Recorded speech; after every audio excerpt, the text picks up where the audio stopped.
Assalamualaikum warahmatullahi wabarakatuh. Perkenalkan, kami dari CGP Angkatan 8 Kabupaten Gresik, Kecamatan Dirorejo. Di sini saya Bu Ike Citra Norawati. Saya dari UPTS Negeri 163 Gresik dengan pengajar praktik Ibu Yani Noveta dan fasilitator Ibu Ari Eka Zulaini. Di sebelah kiri saya, Halo, perkenalkan, nama saya Heni Widianingsih. Saya dari UPT SDN 163 Gresik dengan pengajar praktik Ibu Yeni Noveta dan fasilitator Ibu Ari Eka Zulaini. dan sebelah kanan saya, Hai, saya Yuliani dengan pengajar praktek Ibu Yeni Noveta dan fasil Ibu Eka Zulaini. Selamat menyaksikan. Assalamualaikum Bu Yuli. Waalaikumsalam Bu Heni. Bagaimana kabarnya hari ini Bu Yuli? Alhamdulillah sehat. Bagaimana keadaan Ibu Heni? Alhamdulillah saya juga sehat dan luar biasa Bu Yuli. Baik Bu Yuli, hari ini kita bertemu untuk praobservasi. Kita di sini berdiskusi tentang kegiatan praobservasi sebelum proses coaching nanti. Sekarang saya mengingatkan kepada Bu Yuli, apakah Bu Yuli sudah tahu rubrik penilaian apa saja yang harus dikembangkan dalam proses coaching? Rubrik penilaian yang saya ketahui yaitu kehadiran penuh, mendengarkan aktif, dan juga mengajukan pertanyaan yang berbobot. Apakah demikian Bu? Betul sekali Bu Yuli. Jadi ada 3 kompetensi yang harus dikembangkan pada saat proses coaching. Yang pertama adalah kehadiran penuh, yang kedua adalah mendengarkan aktif, dan yang ketiga adalah mengajukan pertanyaan berbobot. Sekarang Bu Yuli, yang kedua itu dari 3 kompetensi tadi, kira-kira kompetensi mana yang ingin Ibu kembangkan dalam proses coaching ini? Dari ketiga kompetensi yang perlu dikembangkan dari diri saya adalah mendengarkan aktif Bu, karena saya merasa kurang menguasai di kompetensi mendengarkan aktif. Padahal mendengarkan aktif adalah dengan mendengarkan aktif kita dapat mengajukan pertanyaan yang berbobot. Iya, itu penting sekali ya Bu Yuli, bahwa mendengarkan aktif itu adalah salah satu kompetensi penting yang harus dipenuhi dalam coaching. Selanjutnya dari proses observasi nanti, kira-kira bagian spesifik mana yang harus saya observasi pada saat coaching nanti? Bagian spesifik yang perlu diobservasi Bu Heni adalah ekstraksi saya dalam mendengarkan aktif pada saat proses coaching nanti. Oh baik, berarti saya nanti akan mengobservasi ekspresi Bu Yuli saat mendengarkan aktif ketika proses coaching. Benar Bu. Baik, selanjutnya pertanyaan yang terakhir, apa indikator dari ketercapaian tujuan yang ingin Bu Yuli kembangkan? Yang saya inginkan adalah bagaimana coaching nanti mampu menemukan solusi dari permasalahan yang sedang dihadapi. Iya, bagus sekali ya Bu Yuli. Semoga nanti dapat tercapai tujuan yang ingin dikembangkan pada saat proses coaching nanti. Terima kasih Bu Yuli untuk praobservasinya kali ini. Semoga nanti berjalan lancar ya. Amin. Yang perlu saya ingatkan kembali bahwa ada 3 kompetensi yang perlu dikembangkan. Yang pertama adalah kehadiran penuh, yang kedua adalah mendengarkan aktif, dan yang ketiga adalah mengajukan pertanyaan berbobot. Seperti itu kira-kira. Yeah. Jadi, baik, kira-kira ada sesuatu lagi yang ingin ditanyakan dari proses praobservasi ini? Untuk kali ini cukup Bu, tidak ada lagi yang saya tanyakan. Baik, praobservasi kali ini saya akhiri. Terima kasih atas kesempatannya. Assalamualaikum warahmatullahi wabarakatuh. Waalaikumsalam warahmatullahi wabarakatuh. Assalamualaikum Ibu-ibu. Waalaikumsalam. Bagaimana kabarnya hari ini? Alhamdulillah sehat. Baik, hari ini kita akan mengadakan praktek coaching. Di sini saya sebagai observer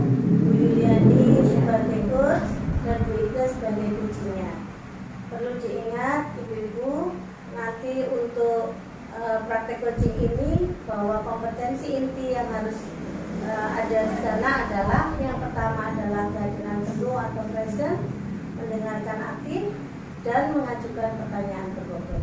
Seperti itu. Baik, sekarang monggo silakan dimulai coaching. Terima kasih.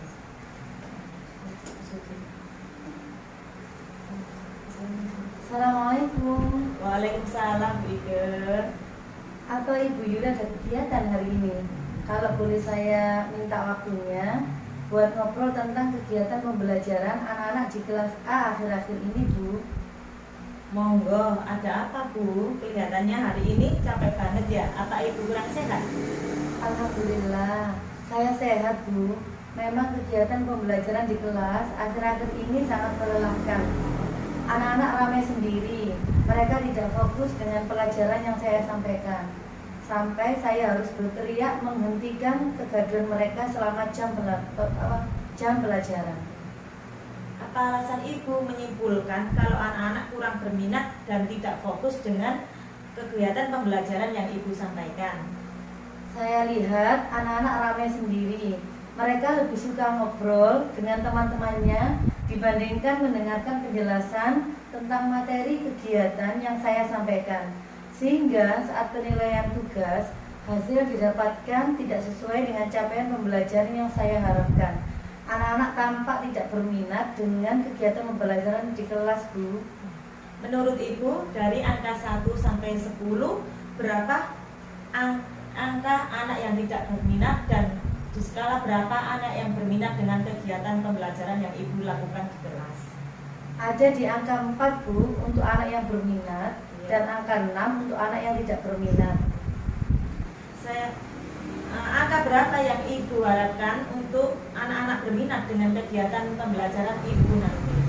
Saya berharap anak-anak yang berminat dengan pembelajaran di kelas saya berada di angka 8 sampai di angka 10, Bu.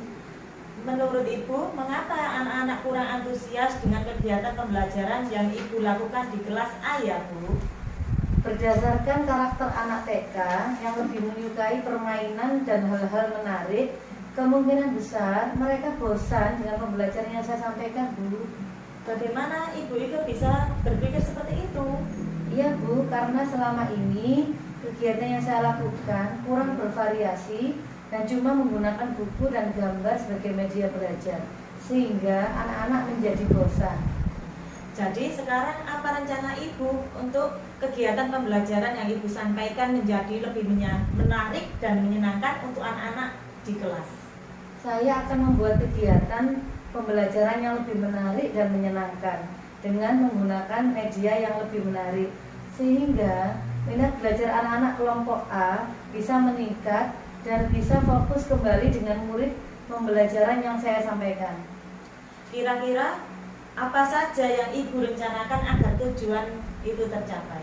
Saya akan menggunakan media belajar yang bervariasi, mengetahui minat belajar dan kebutuhan anak. Bagus sekali rencana Bu Ike. Kegiatannya seperti apa ya Bu Ike? Kebetulan minggu ini tema binatang, Bu. Ya. Sebelum kegiatan ini, anak-anak akan saya ajak menonton film tentang binatang di dalam kelas melalui proyektor. Saya yakin anak-anak akan sangat antusias karena hal ini belum pernah saya lakukan. Biasanya saya hanya menerangkan tugas dengan menggunakan media gambar saja.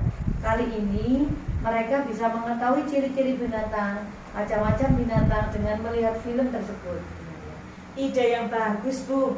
Anak-anak pasti akan sangat antusias dengan kegiatan menyaksikan film tentang tema binatang yang Ibu laksanakan nanti di kelas. Selain itu, apa lagi ya Bu Ike? Ada apa lagi ya? Saya akan mengajak anak-anak bernyanyi, Ya. menirukan suara dan menirukan gerakan binatang yang ada di proyektor agar anak-anak lebih semangat belajar tentang tema binatang. Wah, pasti seru kegiatan pembelajaran tema binatang nanti. Menurut Ibu Ike, adakah kendala dari penggunaan media yang Ibu pilih tadi? Kendalanya mungkin sinyal ya Bu, yang kurang mendukung saat pemutaran filmnya nanti. Dan yang kedua, persiapannya yang membutuhkan waktu yang agak lama. Lalu dari kendala tadi apa tindakan Bu Uike untuk menyelesaikannya? Saya akan mempersiapkan proyektor bersama guru pendamping Bu. Untuk film yang akan diputar, saya download dulu di rumah. Jadi, meskipun sinyalnya kurang bagus, anak-anak tetap bisa menyaksikan pemutaran film tentang tema binatang yang sudah saya persiapkan tanpa gangguan. Wah, persiapan yang bagus Bu. Bukan hanya kelebihan saja yang sudah Ibu Ike pikirkan, tapi juga Bu Ike sudah memikirkan solusi jika ada kendalanya. 2 jempol deh buat Bu Ike. Terima kasih Bu. Sekalian saya izin menggunakan proyektor dan laptop di sekolah untuk kegiatan menonton film tema binatang minggu depan. Saya akan berusaha selalu memberikan kegiatan pembelajaran yang menarik dan menyenangkan untuk anak-anak. Salah satunya yaitu dengan menggunakan media belajar yang bervariatif dan menarik untuk anak-anak sehingga anak-anak menjadi bosan. Jadi sekarang apa rencana Ibu untuk kegiatan pembelajaran yang Ibu sampaikan menjadi lebih menarik dan menyenangkan untuk anak-anak di kelas? Saya akan membuat kegiatan pembelajaran yang lebih menarik dan menyenangkan dengan menggunakan media yang lebih menarik sehingga minat belajar anak-anak kelompok A bisa meningkat dan bisa fokus kembali dengan murid pembelajaran yang saya sampaikan. Kira-kira apa saja yang Ibu rencanakan agar tujuan itu tercapai?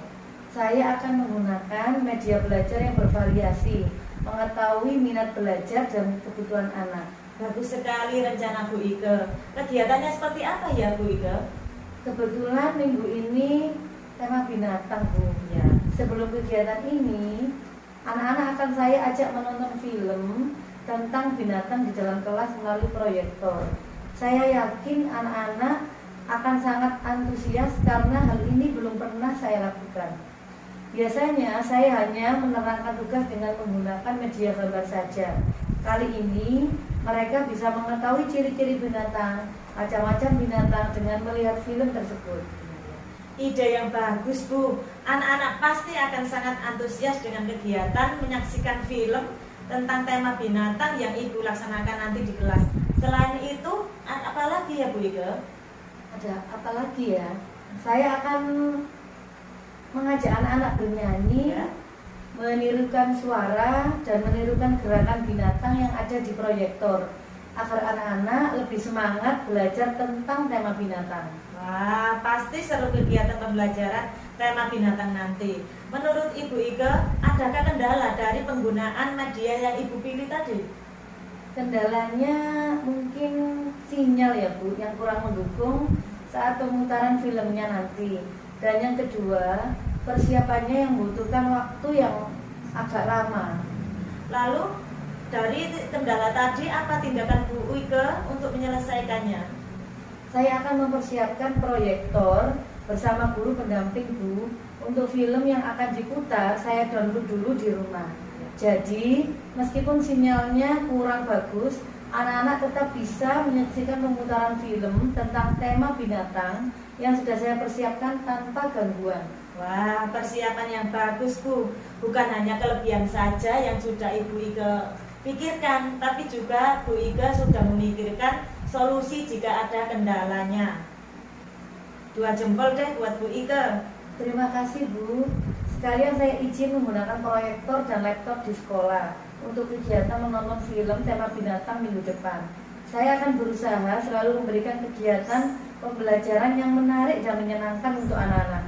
Salah satunya yaitu dengan menggunakan media belajar yang bervariatif dan menarik untuk anak-anak di kelas A, sehingga kegiatan pembelajaran menjadi lebih interaktif dan menyenangkan. Hebat. Kira-kira apa yang Ibu Ike dapatkan dari perbincangan kita hari ini ya? Alhamdulillah, setelah percakapan hari ini, saya mendapatkan titik terang tentang kegiatan pembelajaran yang kurang menarik di kelas A, sehingga pembelajaran kurang diminati anak-anak. Alhamdulillah. Setelah kegiatan menonton film melalui proyektor di tema binatang minggu depan, saya ingin mendengarkan lagi cerita Bu Ike tentang bagaimana antusiasnya anak-anak dengan pembelajaran yang Ibu Ike lakukan di kelas A nanti. Siap Bu, terima kasih sudah meluangkan waktunya berbincang-bincang tentang kegiatan pembelajaran anak-anak di kelas A. Sama-sama Bu, tetap semangat ya mengajar di TKA. Ya. Alhamdulillah Bu Yuli, saya sudah melihat proses coachingnya tadi berjalan dengan lancar dan Bu Ika sudah merasa sangat lega karena bisa menemukan solusi dari permasalahannya. Di sana dalam proses coaching tadi saya juga sudah melihat bahwa Bu Yuli sudah menerapkan tahapan tirta mulai dari tujuan, identifikasi, rencana aksi, dan tanggung jawab. Selain itu, Bu Yuli juga sudah mengembangkan 3 kompetensi dalam coaching yang terdiri dari kehadiran penuh, mendengarkan aktif, dan mengajukan pertanyaan berbobot. Selanjutnya, kira-kira apa indikator ketercapaian pengembangan yang Ibu inginkan dari proses coaching ini? Indikator tercapaian yang sudah saya kembangkan adalah kemampuan mendengarkan aktif, sehingga saya mampu memunculkan pertanyaan bobot pada Puji, sehingga Puji mampu menemukan solusi dari permasalahan yang dihadapi. Oh iya, sangat luar biasa ya Bu. Jadi Puji dapat menemukan solusi dari permasalahan yang dihadapi tadi. Terus di situ Ibu juga sudah menerapkan alur tirta ya di situ, yang meliputi tujuan, identifikasi, rencana aksi, dan tanggung jawab. Selain itu juga kompetensi intinya juga sudah terlaksana dengan baik, mulai dari kehadiran penuh, mendengarkan aktif, dan mengajukan pertanyaan berbobot. Oke, selanjutnya sebagai coach, kompetensi apa lagi yang kira-kira ingin Ibu kembangkan berdasarkan proses coachingnya tadi? Yang ingin saya kembangkan yaitu saya ingin memberdayakan Puji dalam kegiatan sehari-hari. Baik, kira-kira memberdayakan itu implementasinya bagaimana ya Bu? Implementasinya yaitu Puji membantu rekan sejawat atau juga anak didiknya ketika menghadapi kesulitan seperti yang hari ini kita laksanakan yaitu tentang kucing. Baik, kapan nih implementasinya bisa dilaksanakan? Saya rencanakan dalam minggu depan kita akan mengadakan pertemuan dengan guru-guru. Kemudian kita akan memberikan penjelasan tentang kucing secara umum dan juga manfaatnya. Untuk minggu selanjutnya, saya akan diskusi kembali dengan rekan-rekan guru tentang siapa saja yang sudah melaksanakan proses kucing, baik itu kepada teman, keluarga, maupun anak didiknya. Nanti kita akan evaluasi kembali untuk kedepannya, Bu. Baik, luar biasa. Nanti saya menunggu kabar baiknya ya Bu. Siap, Bu. Ya. Saya kira untuk observasi kali ini saya akhiri. Terima kasih atas waktunya Bu Yuli. Sama-sama, Bu. Ya. Baik, Assalamualaikum Bu Yuli. Waalaikumsalam warahmatullahi wabarakatuh.